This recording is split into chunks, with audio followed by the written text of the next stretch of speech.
আসসালামু আলাইকুম। মেঘলাস ওয়ার্ল্ডে সবাইকে স্বাগতম করছি। আমি মেঘ, ঢাকা থেকে বলছি। কাছে এবং দূরে, দেশ এবং দেশের বাইরে যে যেখান থেকে আমার ভিডিওটি দেখছেন, আশা করছি সবাই আল্লাহর রহমতে খুব ভালো আছেন। আমরাও আলহামদুলিল্লাহ খুব ভালো আছি।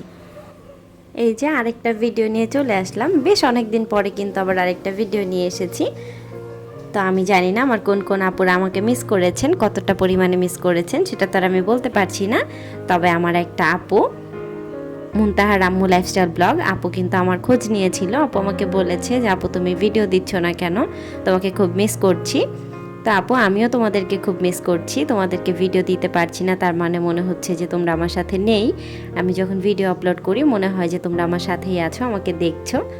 তো এই ক্ষেত্রে কিন্তু আমি তোমাদের খুব বেশি মিস করছিলাম। তো এই যে মিস করলে আর কি করার, আমার আপুরা তো জানেন যে আমার এয়ারপোর্টটাও ভেঙে গেছে, তারপর হচ্ছে ফোনটাতেও অনেক বেশি প্রবলেম দেখা দিচ্ছে। এখনও পর্যন্ত একটা ফোন নিতে পারিনি, তবে ইনশাল্লাহ খুব শীঘ্রই নিয়ে নিব। তো আমার আপু ভাইয়ারা যদি আমাকে ভালোবেসে থাকেন, আঙ্কেল আন্টিরা, তাহলে আমার ভিডিওটা আবার আগের মতো ভালোবাসা দিয়ে দেখে দিবেন। তো এই যে ভিডিওর এই পর্যায়ে আমার যেই সকল আপু ভাইয়ারা আঙ্কেল আন্টিরা চলে এসেছেন, তারা প্লিজ একটা লাইক করে দিবেন। আর যারা অলরেডি কাজটি করে ফেলেছেন তাদেরকে অসংখ্য ধন্যবাদ। আপনার একটা ছোট্ট লাইক কি পারে আপনার মতো আরও অনেকের কাছে আমার ভিডিওটা পৌঁছে দিতে। আর যারা আজকে প্রথম আমার চ্যানেলটি ভিজিট করছেন, আপনারা চাইলে আমার চ্যানেলটাকে সাবস্ক্রাইব করে নিতে পারেন।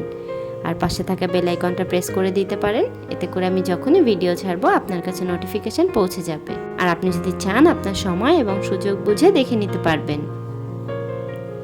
তো ওই যে এদিকে কিন্তু উঠে বিছানা গুছিয়ে নিয়েছিলাম, আর সে নিচে বসে আঁকাআঁকি করছিল। আর ওই কর্নারটার অবস্থাটা কিন্তু খুবই খারাপ হয়ে আছে। তো সারাক্ষণ দেখা যায় বই খাতা এটা সেটা নিয়ে থাকে, খেলে আর ওখানে রেখে দেয়। তো এই যে ড্রয়িং বইটা যে দেখলেন, ড্রয়িং বইটা কিন্তু বেশি দিন হয়নি যে এনেছে। তো সে কিন্তু একেবারে ওইটাকে তছনছ করে ফেলেছে, কোথাও কিন্তু একটুও বাকি নেই। একটা রং করা, সেটার উপরে মনে হয় 10 বার করে রং করেছে। তো প্রতিটা পেজ একদম মামলেট করে ফেলেছে। তো তারপর কিন্তু আবার নিজের যে লেখার খাতা সেটাতেও এঁকেছে। তো এঁকে দিয়ে আর কি বলার আছে, বললেও তো শুনে না। তো এর মতো আঁকাআঁকি করতে থাকুক। আর এই যে এই ভিডিওটা কিন্তু ইফতারের। তো সিয়ার পাপা বাসায় আসেনি ইফতারে, উনি হচ্ছে বাইরে ইফতার করেছিল, বন্ধুদের সাথে একটা ইফতার পার্টি ছিল তাদের। তো ওরা প্রতি বছরই এরকম করে, কিন্তু এবার আবার রেস্টুরেন্টে করেছিল। তো তখন আবার কাচ্চি এনেছিল আমার জন্য একটা। আমার খাসির কাচ্চিটা খুব বেশি পছন্দ।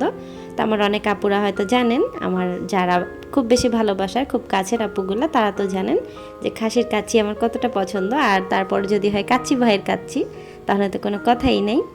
তো আজকের ইফতারটা কিন্তু খুব বেশি মজা করে খেয়ে নিয়েছিলাম। তারপরে যে ইফতারের পর আবার রাতের জন্য রান্না করছিলাম। তো এই যে রান্না করার জন্য আজকে পাঙাশ মাছ রান্না করছিলাম, বের করে নিয়েছিলাম। তো মাছটাকে আমি যখন হলুদ মরিচ মাখাচ্ছিলাম, এতবার কাটা লেগেছে, মানে বারবার কাটা লাগছে, আর মনে হচ্ছে যে হাতটা যেন ফুটা হয়ে যাচ্ছে, খুব ব্যথা লাগছিল। আর দেখছিলাম একটু পর পর, তো সেটা কিন্তু একটু ক্যামেরায় ক্যাপচার করে নিয়েছি। তো এই যে হাতে করে করে রান্না করা, ভিডিও করা অনেক বেশি টাফ হয়ে যায়। তো আমার আপু আবার বলেছিল, মুনতাহার আম্মু বলল যে আপু তুমি কষ্ট করে হলেও একটু একটু করে ভিডিও করে নিও, সেই ভিডিওটুকু আমাদের সাথে শেয়ার করবা। তো আপুর কথার পরেই কিন্তু আমি ভিডিওটা করেছিলাম। ভিডিওটা কিন্তু আমার একেবারে করতে ইচ্ছা করেনি, যে অযথায় আর কি করব, একটু একটু করে ভিডিও, নিজেরও ভালো লাগে না, অনেক অলসতা কাজ করে। দেখা যায় অন্যান্য যে কাজগুলো করতে থাকে সেগুলো কিন্তু আর দেখানো হয় না। তো ওইগুলা ধরবো, ক্যামেরা ধরবো না কাজ করব, তো এই ক্ষেত্রে কিন্তু রাগ করে আর করিই না। তো এদিকে কিন্তু অনেক বেশি পটর পটর করতে করতে রান্না করে নিচ্ছিলাম, রান্নাটা প্রায় হয়ে গেছে।